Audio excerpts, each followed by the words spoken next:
Personne ne nous parle jamais. Ses petites mains signaient lentement la confession, comme si même l'espoir s'était tu. Dans une pièce remplie de ballons, de rires et d'enfants courant après des couleurs vives, deux petites filles vêtues de robes rouges identiques se pressaient contre le mur, invisibles à la vue de tous. Les parents prenaient des photos.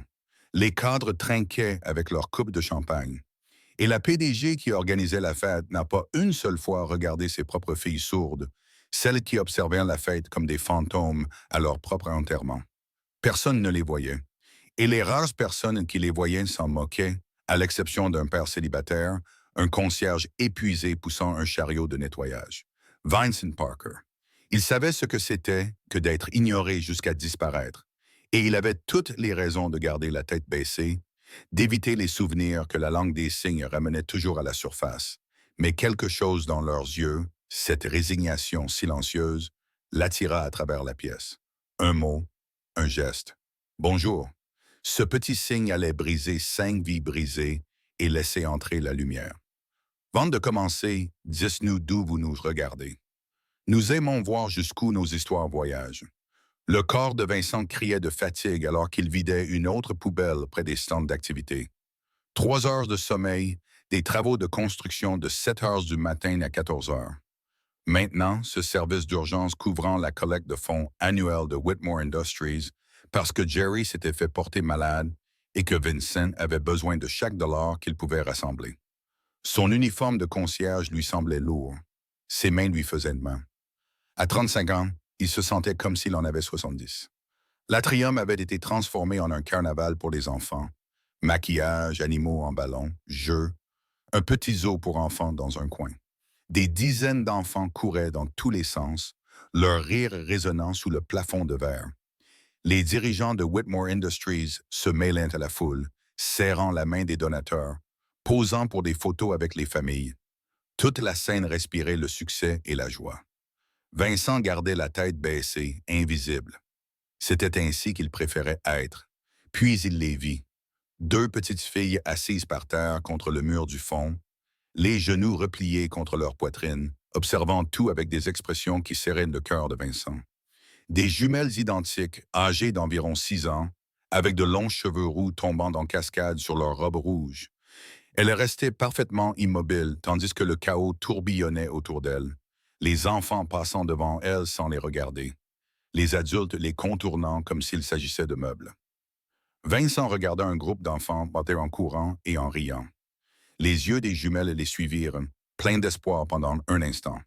Puis les enfants disparurent vers le stand de maquillage, sans même remarquer la présence des filles. Les visages des jumelles reprirent leur expression de terrible résignation. Les pieds de Vincent se mirent en mouvement avant que son cerveau ne comprenne. Un chariot abandonné. En s'approchant, il remarqua les petits appareils dans leurs oreilles.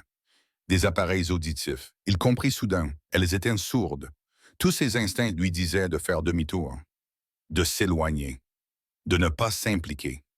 Le langage des signes lui rappelait Evelyn, ses mains qui volaient pendant les conversations, son rire silencieux, la façon dont elle lui disait « Je t'aime » en langue des signes avant de se coucher chaque soir.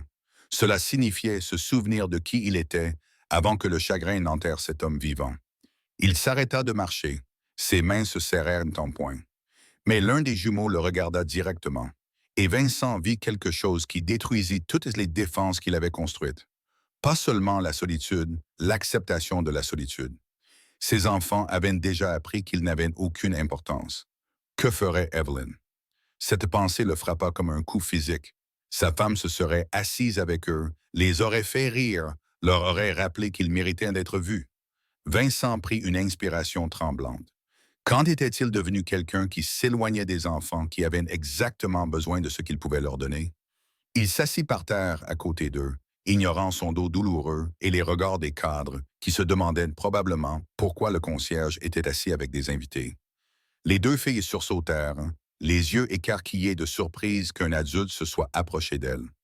Les mains de Vincent étaient rouillées alors qu'elles formaient des signes qu'il n'avait pas utilisés depuis 3 ans, mais sa mémoire musculaire prit le relais. « Bonjour, je m'appelle Vincent.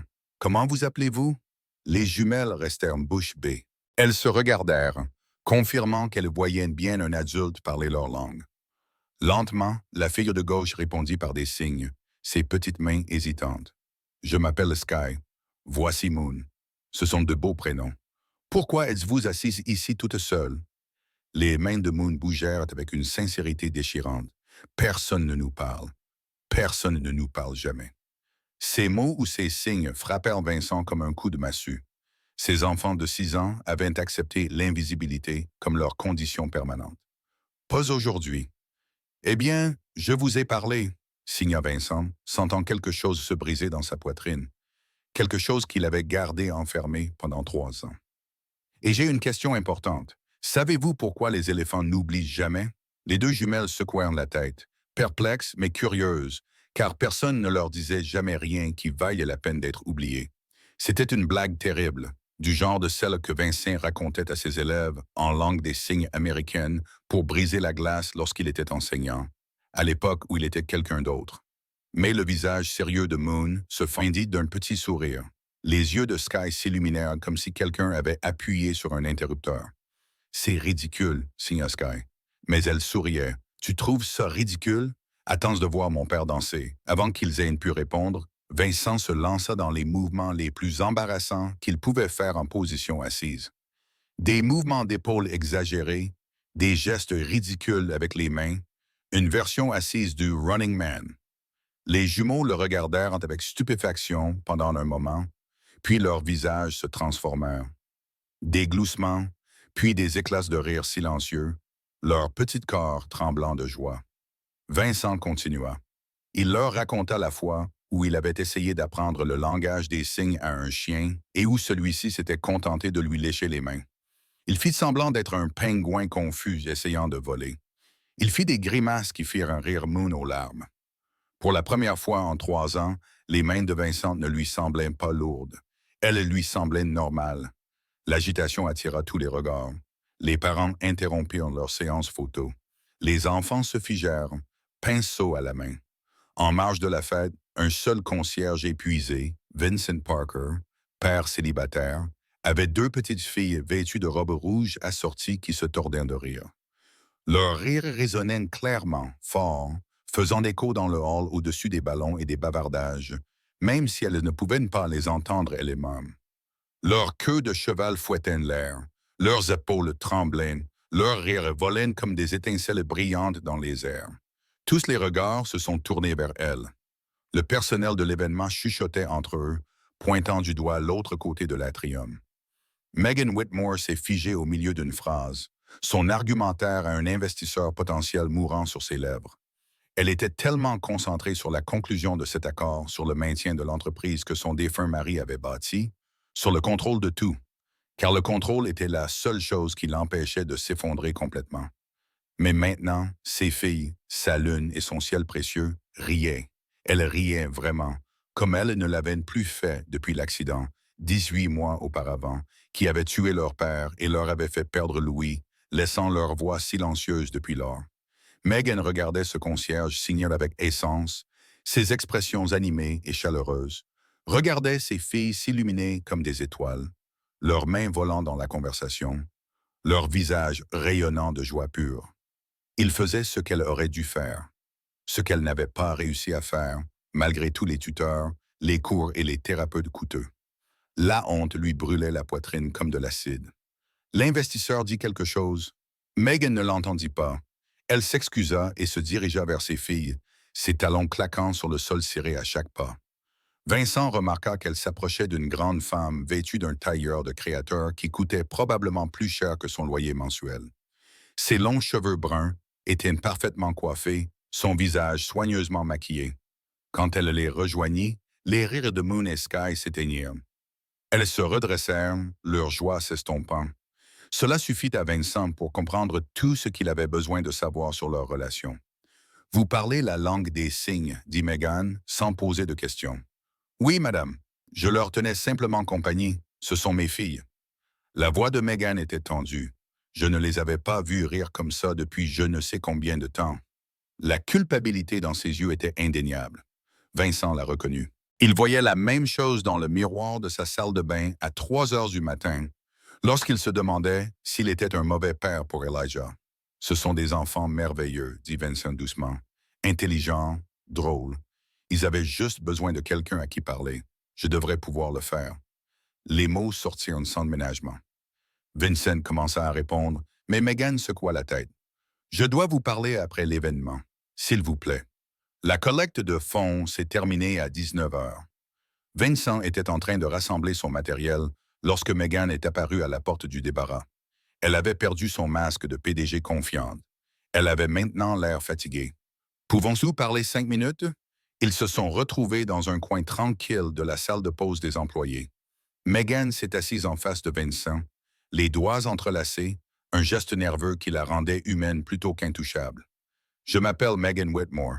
Je suis la propriétaire de cette entreprise. Ces filles, Moon et Sky, sont mes filles. Vincent acquiesça, attendant la suite. Il y a 18 mois, mon mari les ramenait à la maison après une fête d'anniversaire. Un pneu a éclaté sur l'autoroute. Sa voix tremblait. James n'a pas survécu. Les filles étaient assises à l'arrière. Le choc leur a presque complètement endommagé Louis. Elle déglutit péniblement. Elles peuvent encore parler. Mais depuis l'accident, elles n'essaient presque plus. Les mots font mal. Parler leur rappelle ce qu'elles ont perdu. Alors maintenant, elles communiquent surtout par signes et rient quand elles se sentent suffisamment en sécurité pour laisser leur joie s'exprimer. Je suis désolé, dit Vincent, sincèrement. Il connaissait ce poids, cette sensation de perte qui vous serre la poitrine jusqu'à ce que respirer devienne un luxe que vous ne méritez pas. Ma femme est décédée il y a 3 ans, d'une insuffisance cardiaque. Elle avait 36 ans et son cœur s'est simplement arrêté. Un mardi après-midi, alors qu'elle préparait le déjeuner. Ce souvenir était encore douloureux. Rentrer à la maison et trouver les ambulanciers dans la cuisine, Evelyn allongée sur le sol, Elijah hurlant dans les bras du voisin, elle était sourde de naissance. Nous communiquions uniquement en langue des signes. J'étais professeur d'ASL au centre communautaire. C'est comme ça que nous nous sommes rencontrés. Elle est venue à un atelier que j'animais. Nous avons construit toute notre vie autour de cette langue. Demanda Megan doucement. J'ai démissionné 3 mois après sa mort. Je ne pouvais plus continuer. Chaque signe me rappelait ses mains. Chaque geste me donnait l'impression de rouvrir une blessure qui ne guérissait pas. Il désigna son uniforme de concierge. J'ai pris ses emplois à la place. La construction pendant la journée, le nettoyage la nuit. Ça fait 3 ans que je cours. Mais aujourd'hui, tu as arrêté de courir. Vincent repensa au rire de Moon et Sky, à la façon dont ses mains s'étaient senties bien pour la première fois depuis la mort d'Evelyn. Oui, je suppose que oui. Megan se pencha en avant. Je veux t'engager pour m'apprendre correctement la langue des signes, pour m'apprendre à communiquer avec mes filles comme tu l'as fait aujourd'hui. Je te paierai ce que tu veux. Vincent a commencé à refuser automatiquement, mais il s'est arrêté, y réfléchissant vraiment. Aujourd'hui, quand il s'était assis avec ses petites filles, il n'avait pas ressenti le chagrin écrasant auquel il s'attendait. Au contraire, il s'était senti connecté à quelque chose de bon, au souvenir d'Evelyn, sans que la douleur ne noie tout le reste, à la passion qu'il avait autrefois pour l'enseignement, à l'homme qu'il était autrefois. Peut-être que fuir n'aidait pas. Peut-être qu'honorer Evelyn signifiait faire ce qu'elle aimait le plus. Aider les gens à communiquer, construire des ponts, faire en sorte que les enfants sourds se sentent considérés. Peut-être était-il temps d'arrêter de se punir d'avoir survécu. Je ne veux pas de votre argent, mais je vous enseignerai. Tous les soirs avant mon service de nuit, de 20 heures à 22 heures, 2 heures. Le soulagement envahit le visage de Megan. Merci. Merci beaucoup. Une condition. Vous amenez Moon et Sky au cours. Il ne s'agit pas seulement pour vous d'apprendre la langue des signes. Il s'agit de reconstruire le lien entre vous trois. Des larmes coulent sur les joues de Megan. D'accord. Oui, nous serons là. Ce soir-là, Vincent rentra chez lui dans leur petit appartement et trouva Elijah endormi sur le canapé, un livre ouvert sur la poitrine. Sa voisine, Madame Chen, était entrée pour veiller sur lui comme elle le faisait tous les jours. Dieu la bénisse. Vincent secoua doucement Elijah pour le réveiller. Elijah cligna des yeux en le regardant, ses cheveux bruns dressés dans tous les sens. « Papa, ça va? » Les mains de Vincent bougèrent lentement, avec hésitation, formant des signes qu'il n'avait pas utilisés avec son fils depuis 3 ans. « J'ai rencontré 2 petites filles aujourd'hui. Elles m'ont rappelé que ta maman aurait voulu que j'arrête d'avoir peur. Je vais recommencer à enseigner la langue des signes. » Les yeux d'Elijah s'écarquillèrent. Puis, les larmes coulant sur son visage, il répondit par signe. Maman serait heureuse. Vincent serra son fils dans ses bras. Tous deux pleurèrent, s'autorisant enfin à se souvenir non seulement de la douleur de la perte, mais aussi de la beauté de ce qu'ils avaient eu. Les cours commencèrent la semaine suivante. Megan arriva à Whitmore Industries à 8 heures pile avec Moon et Sky, qui sautillèrent littéralement lorsqu'elles virent Vincent, qui les attendait dans la salle de conférence. La première séance fut maladroite. Megan avait du mal avec la position des mains, confondait des signes similaires, oubliait les mouvements qu'elle avait pratiqués à la maison. Ses filles la regardaient avec une surprise patiente, clairement choquées que leur mère fasse vraiment des efforts.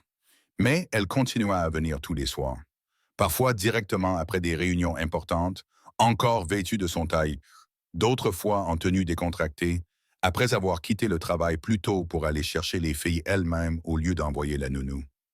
Vincent l'a vue se transformer. Le masque rigide de la PDG s'est fissuré davantage à chaque leçon. Elle riait de ses propres erreurs. Elle s'illuminait lorsqu'elle réussissait à signer une phrase complète. Plus importante encore, elle a commencé à vraiment voir ses filles, non pas comme des problèmes à résoudre, mais comme les enfants drôles, intelligentes et aimantes qu'elles étaient. Moon lui a pris le signe pour papillon, parce que Megan avait mentionné que les papillons de leur ancien jardin lui manquaient. Sky fit les signes des blagues que Vincent lui avait apprises, faisant rire sa mère jusqu'à ce que des larmes coulent sur son visage.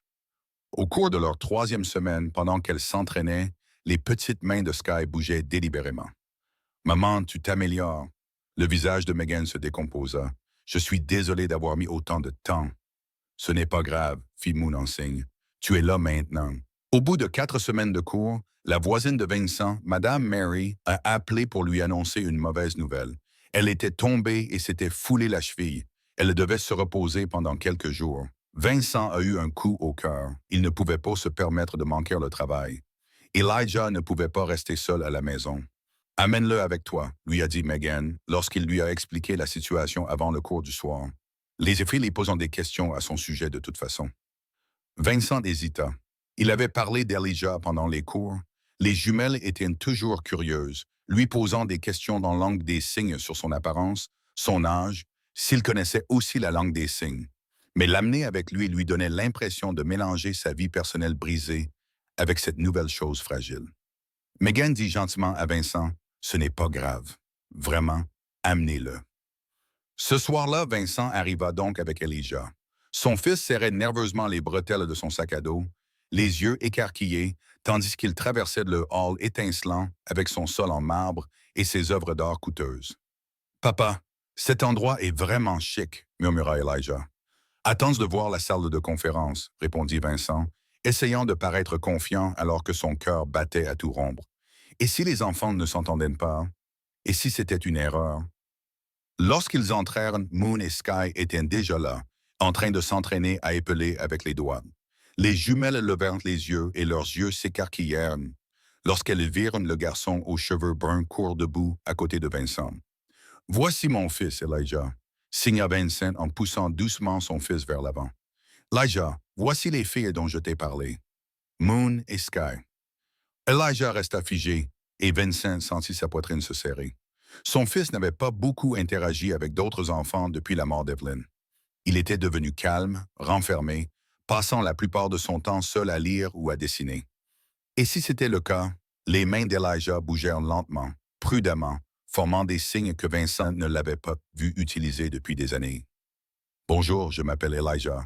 Enchanté de vous rencontrer. » Les visages de Moon et Sky s'illuminèrent de surprise et de joie. « Tu connais la langue des signes? » demanda Sky avec enthousiasme. « C'est ma mère qui me l'a apprise, » répondit Elijah, et Vincent vit les yeux de son fils briller. Elle était sourde, comme toi. Il y eut un moment de silence pesant que seuls les enfants qui ont perdu leurs parents peuvent comprendre. Puis Moon se leva et s'approcha d'Elijah, le regardant avec sérieux. « Notre père est mort aussi, dans un accident de voiture. Le cœur de ma mère s'est arrêté de battre, elle me manque tous les jours. » Vincent jeta un coup d'œil à Megan et vit des larmes couler sur son visage. Les deux parents regardèrent leurs enfants se rapprocher grâce à leur chagrin commun, d'une manière à la fois déchirante et magnifique. Puis Sky les rejoignit, et se mit soudain à signer quelque chose qui fit s'illuminer le visage d'Elijah. Tu veux nous voir faire le poirier? On s'est entraîné. Le visage d'Elijah s'illumina. Je peux aussi faire le poirier. Tout à coup, le poids qui pesait sur eux s'est envolé. Les trois enfants se sont déplacés vers l'espace ouvert. Et soudain, ils ont essayé de faire le poirier, en riant, Moon et Sky en silence, Elijah à voix haute, rivalisant pour voir qui pourrait tenir la position le plus longtemps. Vincent et Megan ont complètement abandonné leur programme de cours et se sont contentés de les regarder, émerveillés. Je peux aussi faire la roue, a signé Elijah quand ils se sont tous effondrés sur le sol, à bout de souffle. Montre-nous, a signé Moon avec enthousiasme. Elijah a fait une roue bancale, pas tout à fait droite, mais qui lui a valu des applaudissements enthousiastes. Puis Sky a voulu essayer et Moon a insisté pour dire qu'elle pouvait le faire mieux. Et soudain, ils se sont tous mis à essayer à tour de rôle, riant de leurs échecs, célébrant leur succès. Je ne l'ai pas vu comme ça depuis 3 ans, a dit Vincent à voix basse à Megan. Il était si triste, si renfermé. Je pensais que c'était peut-être devenu sa nouvelle personnalité. Ils n'ont plus d'amis depuis l'accident, répondit Megan, la voix chargée d'émotion. Les autres enfants à l'école ne savent pas comment leur parler. Ils déjeunent seuls, jouent seuls. Je pensais que c'était peut-être comme ça que ça allait être. Ils regardèrent Elijah apprendre à Moon et Sky un jeu de claquements de mains. Les mains des 3 enfants bougeaient selon des motifs compliqués, trébuchaient, riaient, essayant à nouveau. « Ton père est drôle », signa Moon à Elijah. « Il nous a raconté une blague sur les éléphants. Mon père raconte des blagues horribles. » Elijah lui répondit en signant, avec un grand sourire. « Vous voulez entendre la pire? » Les jumeaux acquiescèrent avec enthousiasme. « Pourquoi le vélo est-il tombé? » Parce qu'il était trop fatigué. Moon et Sky poussèrent un gémissement et éclatèrent de rire simultanément. Et Elijah avait l'air si fier que le cœur de Vincent faillit éclater. Puis Sky redevint sérieuse. « Tu parles à ta mère? Même si elle n'est plus là. » Le sourire d'Elijah s'est effacé, mais il a acquiescé. « Parfois, le soir, je lui raconte ma journée. Papa dit que c'est normal, qu'elle peut encore m'entendre d'une manière ou d'une autre. Nous parlons aussi à notre père. Moon a signé. Maman dit qu'ils veillent sur nous. Peut-être qu'ils sont ensemble là-haut. Peut-être qu'ils sont amis maintenant. » La simplicité et l'espoir que leurs parents disparus soient amis quelque part ont poussé Vincent et Megan à détourner le regard pour essuyer leurs yeux. À la fin de la soirée, les 3 enfants étaient inséparables. Ils ont échangé leurs couleurs préférées. Elijah, le bleu, Moon, le violet, Sky, le jaune ciel. Leur plat préféré? Ils ont unanimement convenu que la pizza était le meilleur. Leurs animaux préférés, un long débat entre les dauphins, les tigres et les pingouins. Elijah peut-il revenir la prochaine fois? Moon demanda à sa mère, le visage plein d'espoir. Megan regarda Vincent qui acquiesça. Je pense que cela peut s'arranger. Au moment de partir, les 3 enfants se serrèrent dans les bras pour se dire au revoir. Sky serra Elijah très longtemps, le faisant rougir. Alors que Vincent et Elijah marchaient vers le parking, son fils glissa sa main dans celle de Vincent, ce qu'il n'avait pas fait depuis l'âge de 5 ans. « Papa, dit Elijah doucement, ces filles sont vraiment gentilles. On pourra les revoir? Pas seulement pendant les cours. » Vincent regarda son fils, l'espoir qui fleurissait dans ses yeux, le léger sourire qui flottait encore sur ses lèvres. « Oui, mon grand, on pourra certainement. » Ce soir-là, après qu'Elijah se fut endormi, Vincent s'assit dans le salon plongé dans l'obscurité et pleura. Mais cette fois-ci, ce n'étaient pas des larmes de chagrin, des larmes de soulagement, de gratitude, de quelque chose qui ressemblait dangereusement à de l'espoir. Son fils avait ri aujourd'hui, s'était fait des amis, s'était souvenu de sa mère sans se noyer dans la tristesse. Peut-être étaient-ils enfin en train d'apprendre à revivre tous les deux. Après cette soirée, tout a changé. Elijah est venu à tous les cours et les cours ont évolué vers quelque chose de plus. Du temps en famille. Megan a commencé à apporter le dîner et ils mangeaient tous ensemble dans la salle de conférence.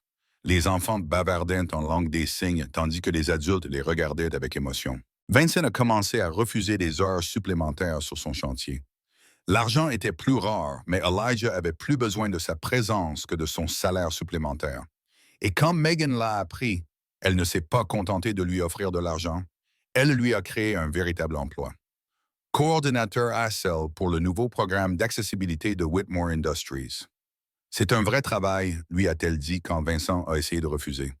Salaire, avantages sociaux, assurance maladie, horaires réguliers. Tu développes des programmes de formation, tu travailles avec notre service des ressources humaines, tu nous aides à devenir un lieu de travail véritablement inclusif. Megan, je ne peux pas. Si tu peux, et tu devrais le faire parce que tu es doué pour ça, Vincent. Tu es doué pour créer des liens et tu mérites la stabilité.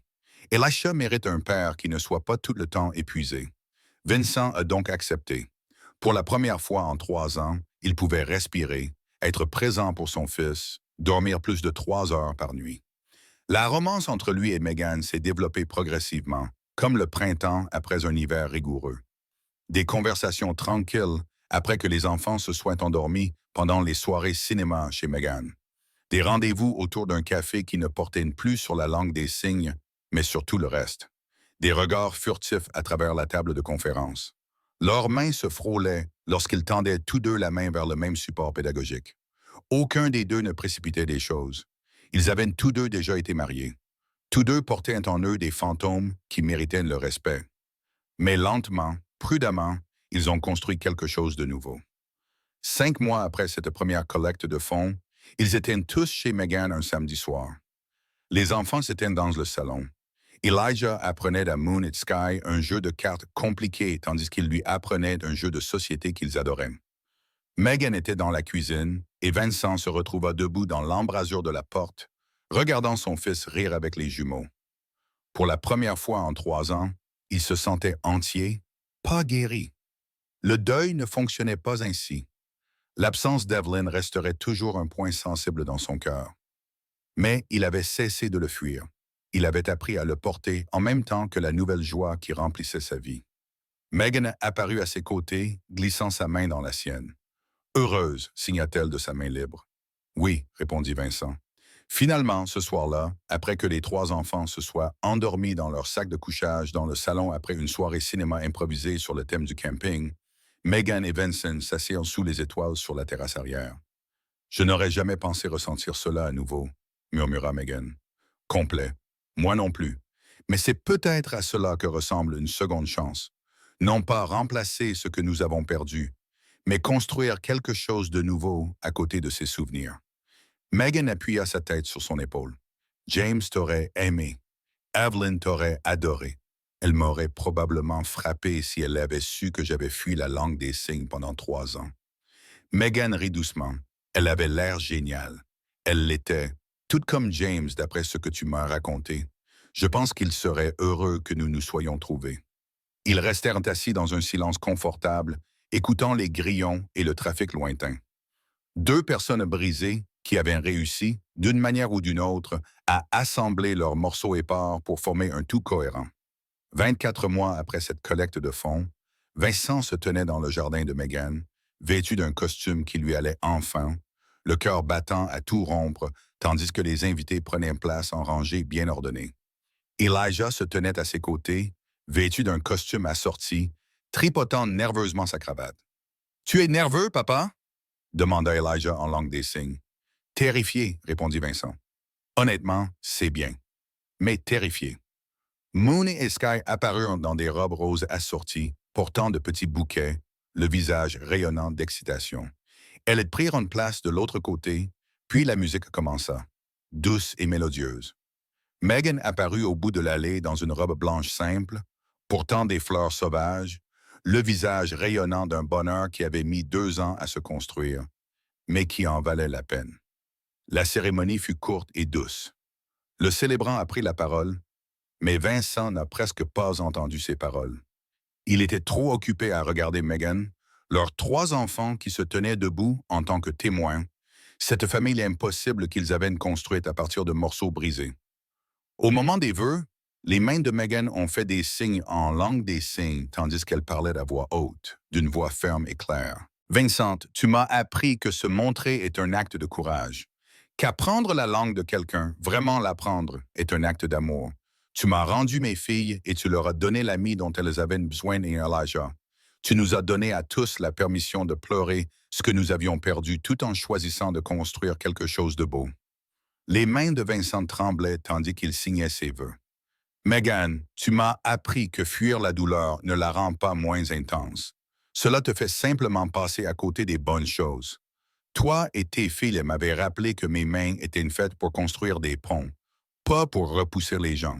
Tu as redonné le sourire à Elijah.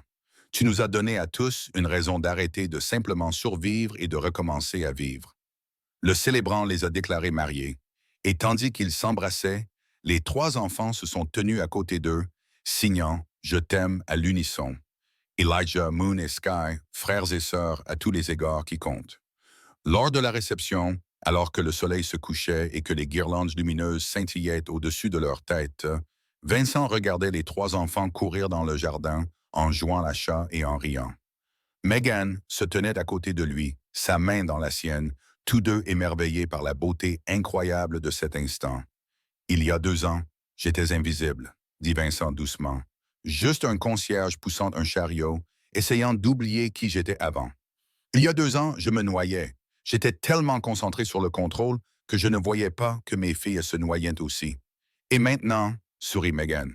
Maintenant, nous sommes exactement là où nous devons être. Vincent repensa à cette collecte de fonds, aux 2 petites filles assises, invisibles, contre un mur, au choix qu'il avait fait de s'approcher plutôt que de s'éloigner. Il repensa à la façon dont un simple « bonjour » en langue des signes avait brisé 5 vies brisées et laissé la lumière entrer. Ils étaient tous brisés. Ils étaient tous perdus.